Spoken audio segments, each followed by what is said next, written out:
warahmatullahi wabarakatuh. Bismillah, alhamdulillah, wa syukurillah, la hawla wa la quwata illa billah. Assalatu wassalamu ala rasulillah wa ala alihi wa mawalah. Subhanaka la ilma lana illa ma 'allamtana innaka antal alimul hakim. Hadirin, kita ulas kembali tentang hal-hal yang berkaitan dengan Nabiullah Muhammad, yakni tentang hadis yang biasa kita dengar di tengah-tengah masyarakat kita. Kali ini kita akan mengkaji atau merenung-renungkan tentang hadis Nabi yang berkaitan dengan kehidupan kita di sekarang dan kehidupan nanti kita di masa depan, yakni di akhirat. Semua ini kita jalankan, kita renungkan atau kita pikirkan agar supaya kita bisa menjalani kehidupan di dunia ini betul sesuai dengan apa yang diinginkan atau dikehendaki oleh Allah Subhanahu wa Ta'ala. Jadi kalau kita sebagai orang yang beragama, kita orang yang bertuhan atau memiliki keimanan, tentunya kehidupan kita itu harus disesuaikan dengan apa yang dikehendaki oleh Tuhan, oleh Allah. Jadi bukan kehidupan yang berjalan dengan keinginan kita sendiri, tapi kehidupan yang betul-betul sesuai dengan apa sih yang dimaui oleh Allah Subhanahu wa Ta'ala. Maka kajian ini tentunya bukan hanya dari saya sebagai blog untuk ini, tapi nanti bisa sharing bagaimana dengan kehidupan ini sebenarnya. Ini ada sebuah hadis, ad-dunya sijnul mu'minin wa jannatul kafir. Di tengah masyarakat kita, kalimat ini ada sebagian yang menyatakan bukan hadis Nabi. Tapi setelah ditelusuri, ternyata hadis ini adalah hadis Nabiullah Muhammad SAW dan terkutip di dalam Sahih Muslim. Nah, hadis Nabi yang terkutip di dalam Sahih Muslim tentunya sudah melewati verifikasi dan validasi secara ketat, sehingga hadis-hadis Nabiullah Muhammad yang berada di Sahih Muslim dan juga nanti Sahih Bukhari itu bisa lebih diterima dengan tenang atau bahkan dengan sempurna, karena hadis yang tertera dalam kitab Sahih itu, baik Sahih Muslim maupun Sahih Bukhari, tentunya sudah terjalani dengan penelitian yang sedemikian ketat. Nah, ini dalam hadis Muslim, haddatsana Qutaibah bin Sa'id. Jadi Imam Muslim menerima dari Qutaibah bin Sa'id. Nah, ini sanad-sanad yang berada di dalam Sahih Muslim ini adalah orang-orang pilihan. Jadi orang-orang yang memiliki kredibilitas yang kuat, orang-orang yang memiliki kecerdasan yang cermat. Kemudian Qutaibah bin Sa'id ini gurunya Imam Muslim, mendapatkan kabar atau mendapatkan informasi dari gurunya Abdul Aziz. Haddatsana Abdul Aziz, yakni Abdul Aziz ini adalah Az-Zawardi. Az-Zawardi. Kemudian Abdul Aziz atau yang disebut Az-Zawardi ini memperoleh informasi dari Al-Ala. Al-Ala menerima informasi an abihi dari ayahnya, dari bapaknya Al-Ala. Kemudian bapaknya Al-Ala ini an Abi Hurairah mendapatkan informasi dari Abu Hurairah. Nah, sedangkan Abu Hurairah ini adalah sahabat Nabiullah Muhammad sallallahu alaihi wasallam. Qala, Abu Hurairah berkata, qala Rasulullah sallallahu alaihi wasallam, Nabiullah Muhammad sallallahu alaihi wasallam bersabda, ad-dunya, sabdanya apa? Ad-dunya sijnul mu'min.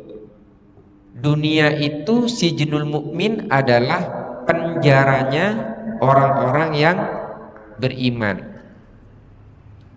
Wa jannatul kafir, dan surganya orang-orang kafir. Nah, di sini tentunya perlu kita renungkan terkait apa itu sijnun atau apa itu penjara dan apa itu surga atau jannah. Kalau kita melihat bagaimana penjara, maka di sana kita akan menggambarkan adanya kehidupan yang serba terbatas. Penjara adalah kehidupan yang tidak ada kebebasan. Sedangkan surga adalah kehidupan yang sebaliknya. Kehidupan yang tidak terbatas, kehidupan yang penuh dengan kebebasan.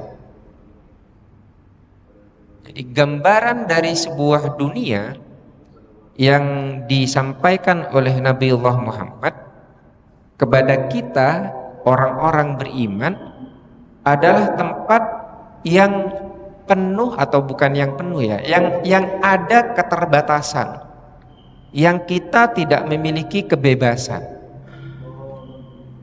Batasan dan kebebasan apa? Misalkan yang dimaksud oleh Nabiullah Muhammad, ya ini nanti kita bisa bisa menggambarkan sendiri-sendiri ya. Tapi paling tidak ketika kita berbicara tentang keterbatasan dan kebebasan yang ada di dunia ini bagi orang-orang yang beriman, yang pertama, kita orang beriman pasti memiliki keyakinan kepada Tuhan yang Maha Esa. Dalam hal ini adalah Allah.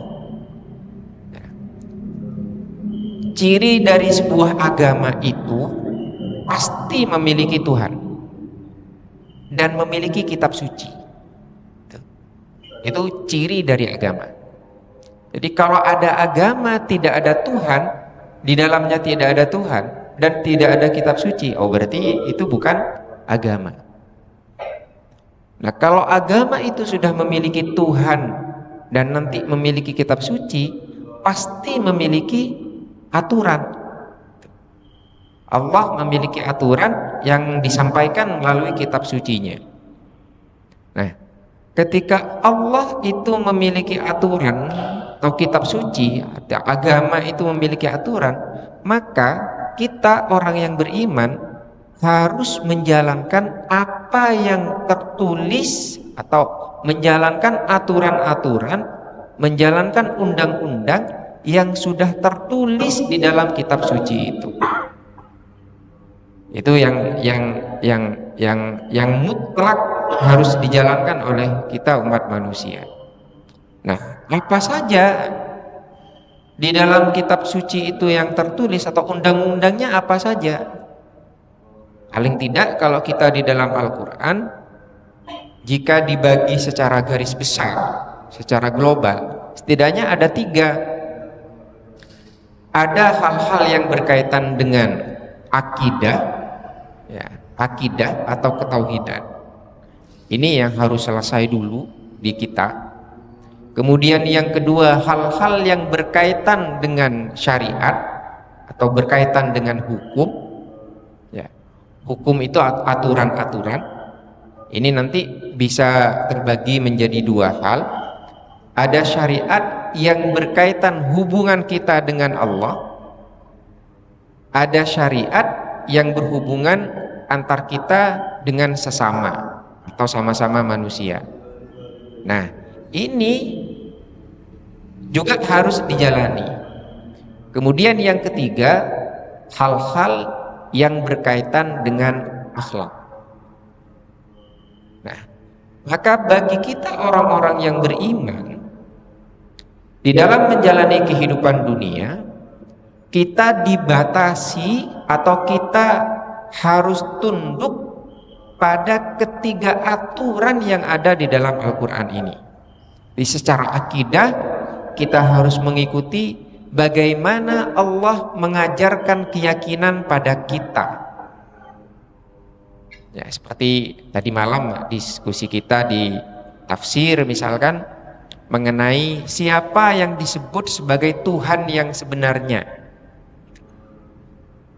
Jadi Allah, kalau kita umat Islam, ya Allah itu sebagai Tuhan kita, mutlak, tidak ada Tuhan selain Dia. Tetapi bagaimana cara kita mengenal Allah, atau bagaimana nama Allah itu muncul, apakah temuan manusia atau bukan? Ternyata kalau misalkan kita lihat di dalam Al-Quran, nama Allah itu bukan hasil temuan manusia, tetapi Allah sendiri yang mengenalkan dirinya kepada kita umat manusia.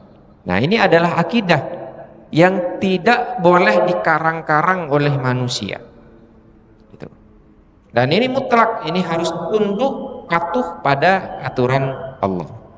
Nah, kemudian tentang akhlak atau syariat dulu. Kemudian tentang syariat itu juga sesuai dengan apa yang difirmankan oleh Allah. Misalkan syariat yang terkait dengan hubungan kita dengan Allah, sholat 5 waktu, puasa Ramadan.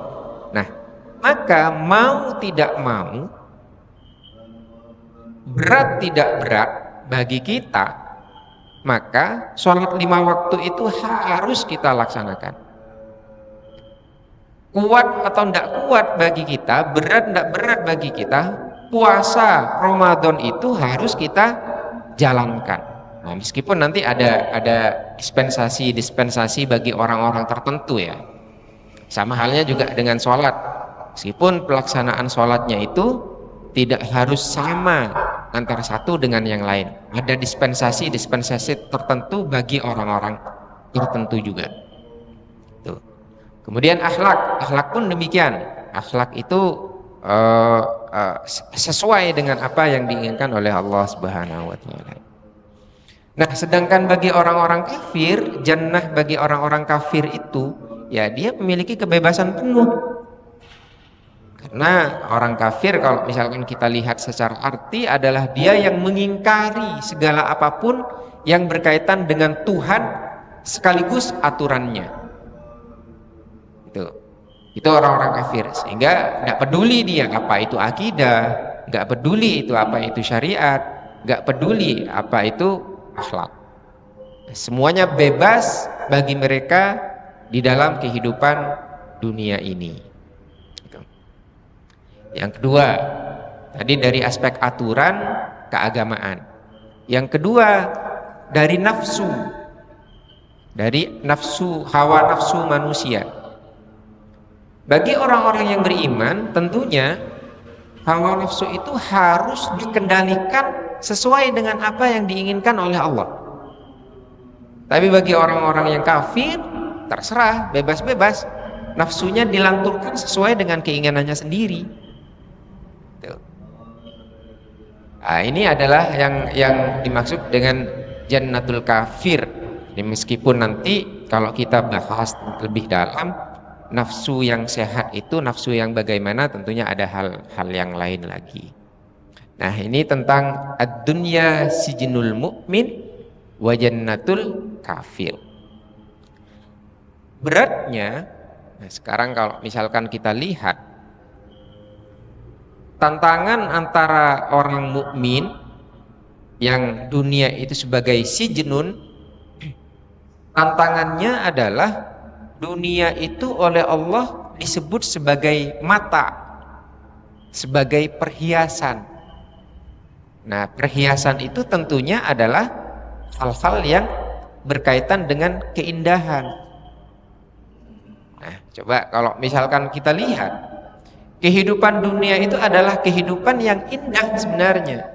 Sebenarnya dia disebut mata, kemilau. Jadi kalau misalkan kita lihat ya, bagi kehidupan dunia adanya misalkan, memperoleh kesenangan di dunia itu bisa jadi mudah bagi orang-orang yang tidak memperdulikan aturan agama. Mau apa saja di dunia ini mudah, artinya fasilitas dunia itu bisa digunakan oleh manusia.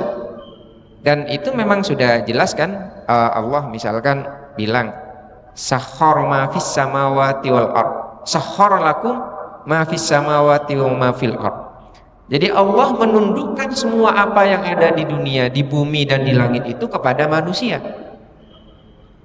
Ini sifatnya bebas. Baik manusia itu yang kafir atau manusia itu yang mukmin. Jadi dunia ini tunduk pada manusia. Mau diapakan saja oleh manusia, dunia ini bisa. Nah, sehingga kalau misalkan kita secara singkat mau bilang bahwa kehidupan dunia itu bisa indah kalau kita punya banyak uang, misalkan, maka uang itu mudah diperoleh oleh manusia. Uang itu mudah diperoleh, ini terutama oleh orang-orang yang tanpa menggunakan aturan keagamaan untuk memperolehnya. Mudah sekali. Nah, sehingga dengan kemudahan ini maka manusia-manusia yang kafir itu dia bebas menggunakan kekayaan untuk melakukan apa saja. Nah, karena dunia kembali lagi sebagai perhiasan, maka inilah kemudian yang menjadi godaan bagi orang-orang yang beriman. Sing kono kok cek enake uripe, sing sini kok ndak. Ini yang kemudian kadang membuat kita manusia itu terlena atau tergoda dengan kehidupan dunia ini. Nah, ini tentang hadis Nabi Allah Muhammad.